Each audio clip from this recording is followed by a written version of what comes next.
हिंदी में अनेक भाषाओं से शब्द आए हैं, अतः चार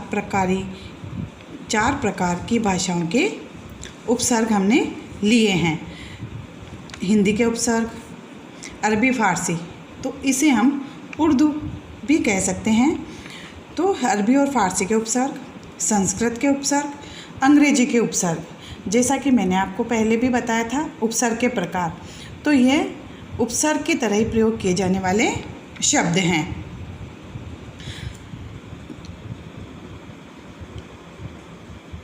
तो अब हम सबसे पहले पढ़ेंगे संस्कृत के उपसर्ग। प्र, अधिक या आगे। प्र अगर हम किसी उपसर्ग, किसी मूल शब्द के अगर प्र शब्दांश जोड़ेंगे, प्र उपसर्ग अगर जोड़ेंगे किसी शब्द के आगे, तो उसका मतलब या तो अधिक निकलेगा या आगे। क्रिया, क्रिया का मतलब आप सब जानते हो कि कोई काम करना या कोई कार्य या कोई क्रिया करना। जैसे मैं पढ़ा रही हूँ तो मैं पढ़ाने की क्रिया कर रही हूँ, तो ये हो गया कार्य करना।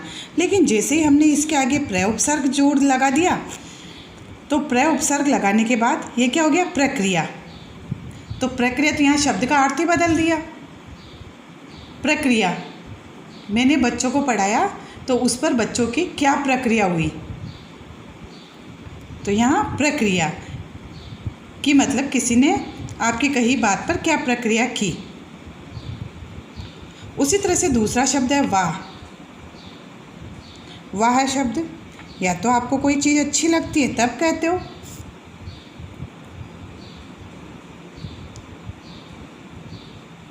या फिर आप किसी चीज़ की आपके पास अति होती है तब हम कहते हैं वाह। तो उसके आगे हमने प्र उपसर्ग लगा दिया, तो यहाँ शब्द के अर्थ में परिवर्तन हो गया। प्रवाह, गति,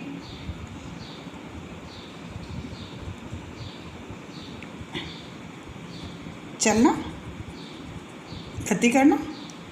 लेकिन प्र उपसर्ग लगाने के बाद यहाँ शब्द बन गया प्रगति। तो यहाँ आपने देखे कि उपसर्ग लगाने के बाद मूल शब्द कुछ और होता है, लेकिन जैसे ही हम उपसर्ग उसके आगे लगा देंगे तो उस शब्द का अर्थ ही बदल जाता है। अगला देखेंगे हम परा। परा उपसर्ग मूल शब्द के साथ लगाने से इसका अर्थ बनेगा पीछे या उल्टा। तो अब हम देखते हैं इसके पराक्रम। क्रम, जैसे हम किसी को लिखते हैं ना क्रम वाइज, 1 2 3 4, तो ये मैंने क्रम वाइज लिखा है ABCD, तो ये क्रम वाइज मैंने लिखा। तो यहाँ क्रम का मतलब होता है कि एक सीक्वेंस में किसी को लिखना, और हमने इसके आगे प्रा उपसर्ग जोड़ दिया, तो यहाँ ये शब्द बन गया पराक्रम। पराक्रम बलशाली, ताकतवर शब्द के काम में आता है।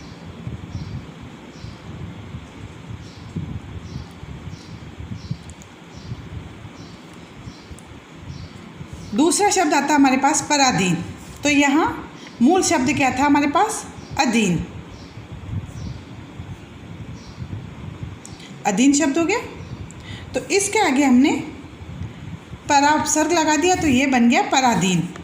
पराधीन शब्द ये बन गया है, तो दूसरों के अधीन रहना। उसी तरह से जय, जय यहाँ बिल्कुल मूल शब्द बिल्कुल ही अलग है।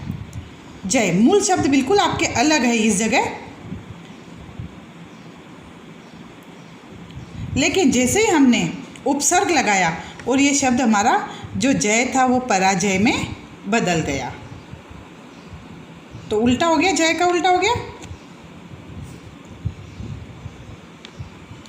यहाँ पीछे का मतलब निकल गया और यहाँ इसका उल्टा हो गया, जय का उल्टा बिल्कुल ही हो गया पराजय। आगे देखेंगे अप।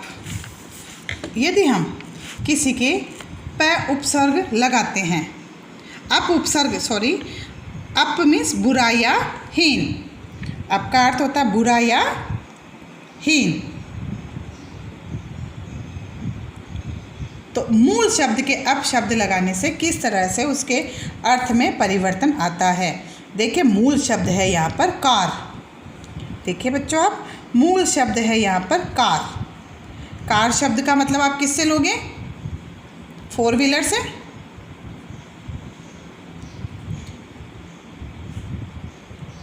ठीक है, अब जैसे हमने इसके आगे अप उपसर्ग लगा दिया तो ये शब्द बन गया अपकार, कि मतलब किसी को सम्मान नहीं देना है,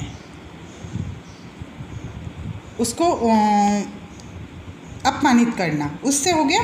उसी तरह से कार शब्द, ये है आपका कार शब्द। ये कार आपकी 4 व्हीलर से लोगे। उसके बाद हमने इसके आगे बे उपसर्ग जोड़ दिया तो ये शब्द हमारा क्या बन गया? बेकार। तो इस शब्द का बिल्कुल ही अर्थ परिवर्तन हो गया। अपयश, यश कि किसी के गुणगान करना, किसी की कीर्ति फैलाना। लेकिन जैसे ही हमने अप उपसर्ग लगाया और ये अपयश बन गया, मतलब बुरा शब्द बन गया है। हरण, किसी चीज़ को हरना, और अप उपसर्ग लगाते ही ये बन गया अपहरण, मतलब किसी बच्चे को या किसी को किडनैप करना। अपहरण का मतलब उसी से। तो बच्चों, मैं वीडियो के अंत में आपके पास इन सभी उपसर्ग की पिक भेजूंगी, जो आपको ध्यान से इन वीडियोस को, उन पिक्स को देखना है, पढ़ना है और लर्न करना है कि ये किस तरह से हम उपसर्ग का प्रयोग करते हैं। अनु मीन्स पीछे। अनु का अर्थ निकलता है पीछे। मान, मान शब्द आपके मान सम्मान से, और जैसे ही हमने अनु उपसर्ग लगाया और शब्द बन गया अनुमान, मतलब किसी बात का अनुमान लगाना, किसी का अंदाजा लगाना। कुल, कुल का मतलब यहाँ वंश से है। मूल शब्द क्या है? कुल। कुल होता है हमारा वंश, उसके लिए हम कहते हैं ये हमारे कुल को चलाएगा। और जैसे हमने इसके आगे अनु उपसर्ग लगा दिया तो ये बन गया अनुकूल, कि हमारे हिसाब से, हमारे अनुकूल ये काम होना चाहिए। तो ये शब्द में परिवर्तन हो गया। राग, राग आपके गुण दोषों में भी लिया जाता है। राग द्वेष, राग हमारे गाने में भी होता है। लेकिन जैसे ही हमने अनु उपसर्ग लगाया और ये शब्द बन गया अनुराग।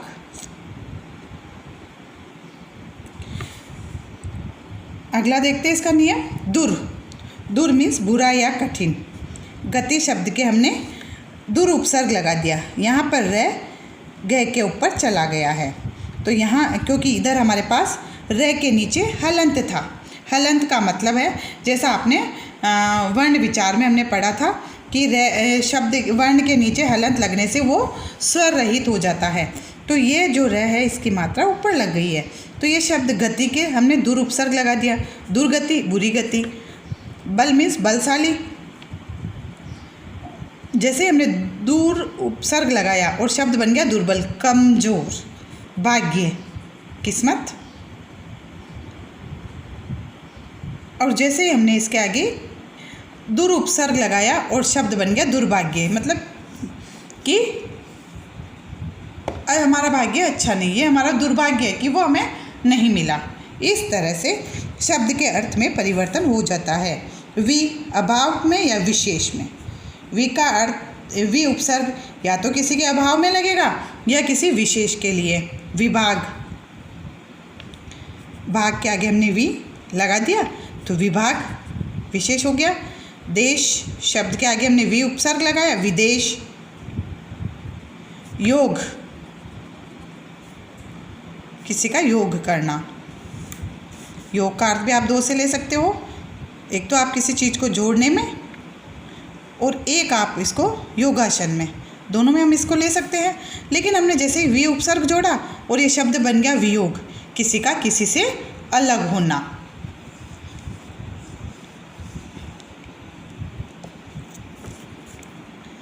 राम, वि उपसर्ग लगाने से राम शब्द में विराम हो गया आ। आ का अर्थ लेते हैं हम तक, पूर्ण या भर, मतलब पूरी तरह से परिपूर्ण में। क्रमण आक्रमण। हार आ उपसर्ग लगाया तो क्या बना आहार।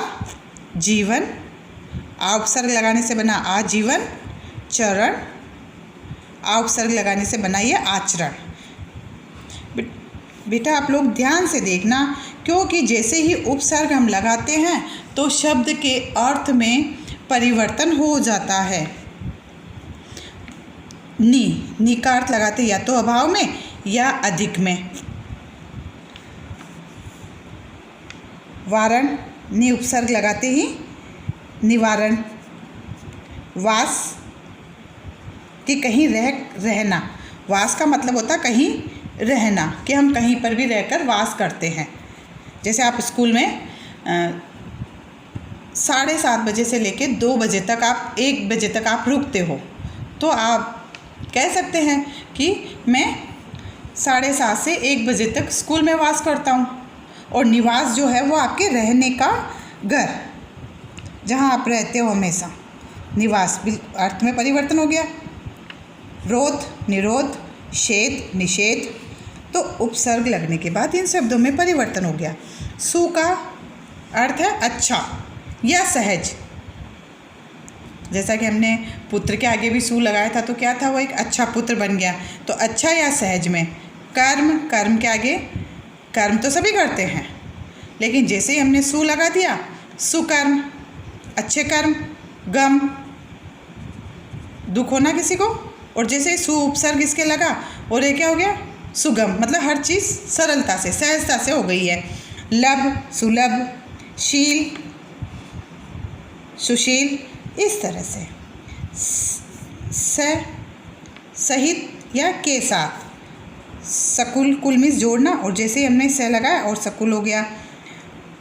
सम्मान स उपसर्ग लगाते हो गया स सम्मान। फल स उपसर्ग लगाया सफल। कु उपसर्ग देखिए अब आप। कु का अर्थ लेते हैं हम बुरा या गंदा में।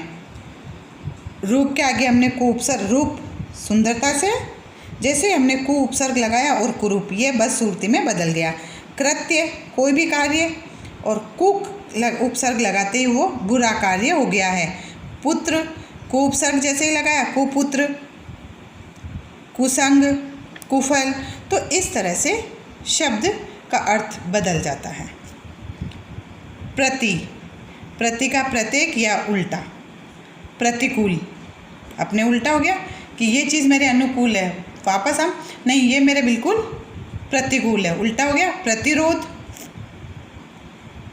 उल्टा। प्रतिबंध प्रतिकार। परि पूर्ण या आसपास।